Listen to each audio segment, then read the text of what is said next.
All right, people, we are back in Big Daddy T's kitchen, and tonight I am going to be making a picadillo, or picadillo. I'm not really sure how you pronounce it. Probably butchered it pretty well. So let's get to the recipe. All right, guys, in a 12-inch saucepan, we're going to add a pound and a half of ground beef. We're going to get that browned up real good. Drain it off and then start adding the other ingredients. Alright guys, we have got our meat cooked about 3/4 of the way because we do want some juice and some fat from the meat still in there. We're going to add 1 cup of onion diced, jalapeno, half of a jalapeno, some green pepper, and then stir that around, get those softened up. Looks very colorful, very vibrant, which I like.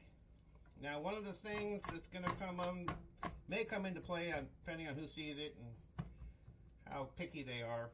One of the ingredients I use in this may make people say, oh, well, that's not Mexican picadillo, that's Cuban picadillo. But we'll wait and see. So, to this we're going to add some cumin. Now, I don't measure things. Coriander, I do things to taste. So, kind of eyeball everything. Some salt.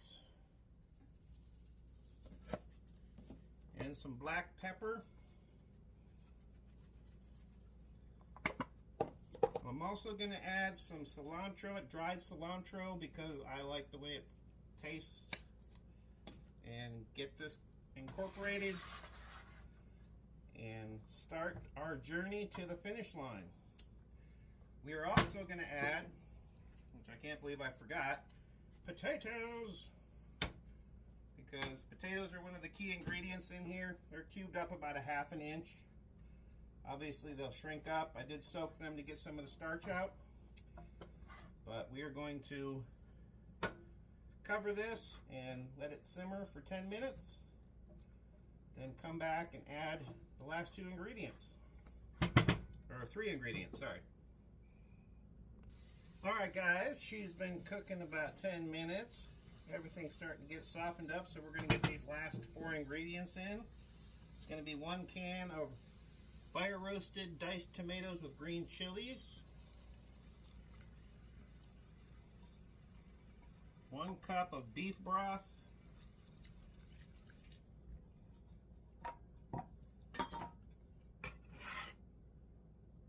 1/2 cup of green olives, which are optional. If you don't like green olives or just don't like olives in general, you can leave it out. Now we're going to get this stirred up real good. Bring it to a boil and cook it another 10 minutes. Then we're going to take the lid off and cook it until the liquid evaporates.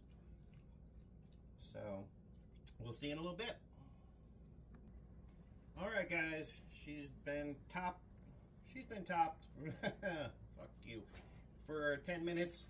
So we're going to take the lid off and let her dry up a little bit, let some of this moisture cook out, and basically just cook it until the potatoes are tender. So we'll be back to try it in a minute. Alright guys, this is the finished product. Now I'll probably cook this down a little bit more to get rid of a little more moisture, just because I normally eat this with tacos and I don't like it all dripping out all over me. But you can leave it as wet or have it as dry as you want it. So let's give her a try. Alright, let's try the finished product. Give us a good bite. A little potato, a little meat, a little olive.